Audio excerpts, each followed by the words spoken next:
Thanks very much, Randy, and welcome back. Good to see you get into this fight finally. I know it was originally booked for April and obviously pushed back to the because of the pandemic. How frustrating has the wait been here?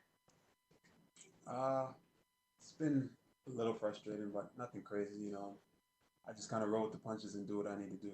So never not that frustrating. I just kind of just gave me more. I looked at it as, hey, I got more time to put in the work and do what I got to do to get where I need to be.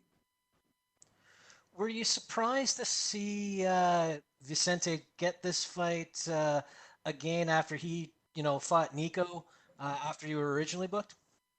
Yes, I actually was. Uh, Only because he fought a number 10. He moved up in the rankings, and now that he's up in the rankings, I figured, all right, well, he's gonna want to move up and fight upwards now, But I respect the fact that he actually, was a man of his word and decided, hey, I'm gonna.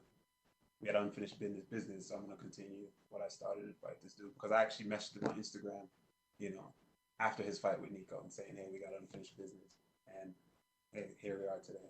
So shout out to him for that. And I know you said, with the extra time, of course, you get more time in camp. What does camp look like for you during the pandemic? Have you been hampered by a lot of restrictions, or is it closer to normal? It's a lot of restrictions. It's different. It's definitely not the usual, but we did what we had to do to make it happen, man. I got a great team around me, great group of guys, and everybody did what played their part and did what they needed to do.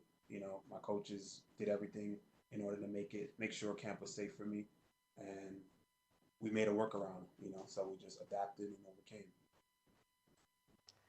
And what does a win over Vicente mean to you? Because he is a pretty big name in the division. And like you said, I mean, he just fought Nico Price, who was a little up there, and now he is, he is staying true to his word. This is a great win. It's a great win for me. I believe in styles make fights. I think he's a great fighter. I think he's a great pressure fighter. Uh, he's a little one dimensional. From my perspective, I believe he's a little one dimensional. But other than that, he's a great guy, great competitor. He's coming forward, hard nosed. We all know what to expect. Big leg kicks, strong. Strong coming forward, throwing bombs.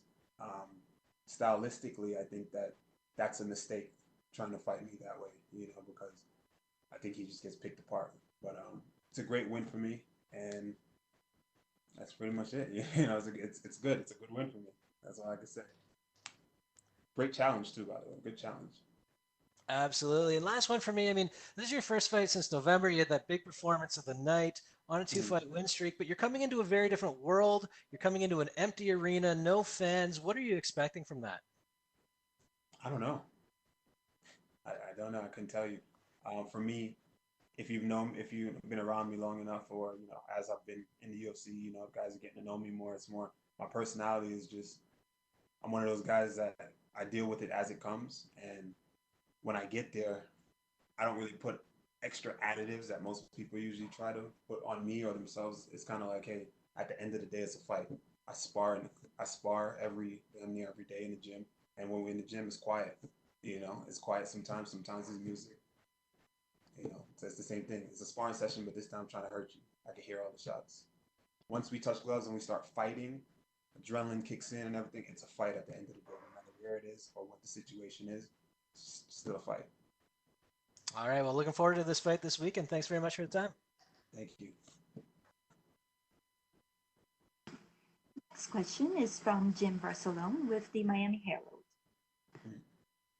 Yeah, I was listening. So, what has the training then been like? Has the training been different because you had to sort of adjust a little bit more with this whole pandemic, or more business as usual?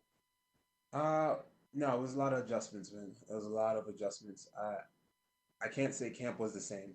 Camp was different. It definitely was different. There was a lot of training at home, the backyard, um, sneaking in the gym from time to time with my coaches.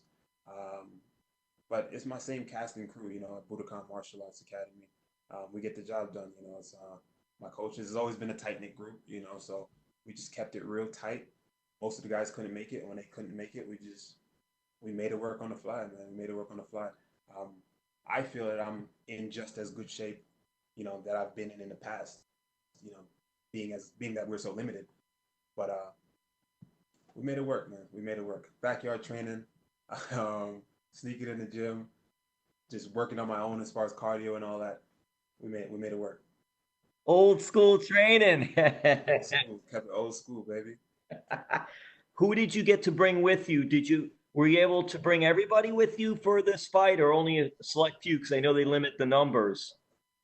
Oh no, I got my squad with me. I got my squad. Tyrone Credo, Matt Cully, and Sensei Nardu. Sensei Nardu, he's here. Only one of my coaches that usually doesn't come is Keith Trimble, but he helped me tremendously back home as well. And you're living in New York, is that correct? Yeah, right now.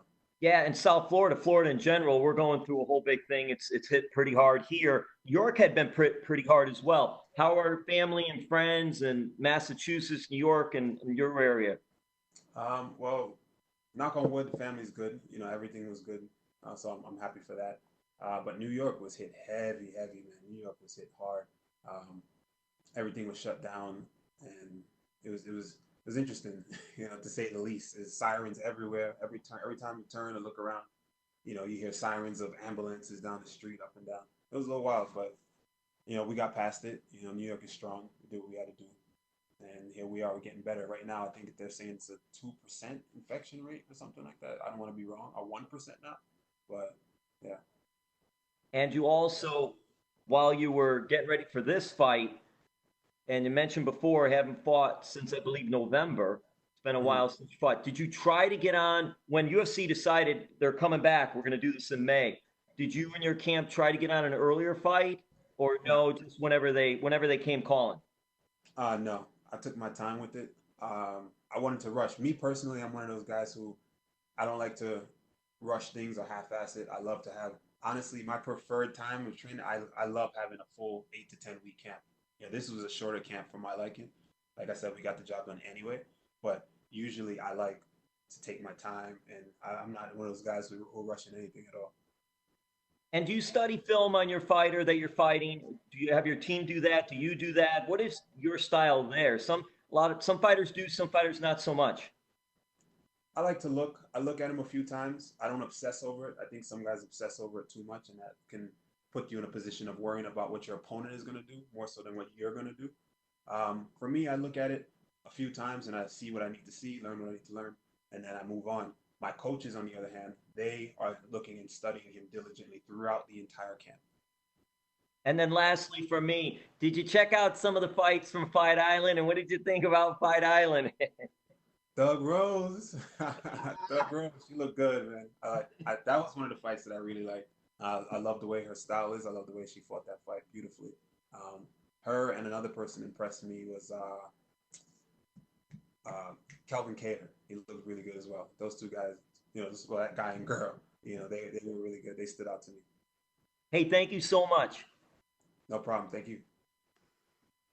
That's all we have for you today, Randy. Thank you. All right. Thank you. Thanks for having me.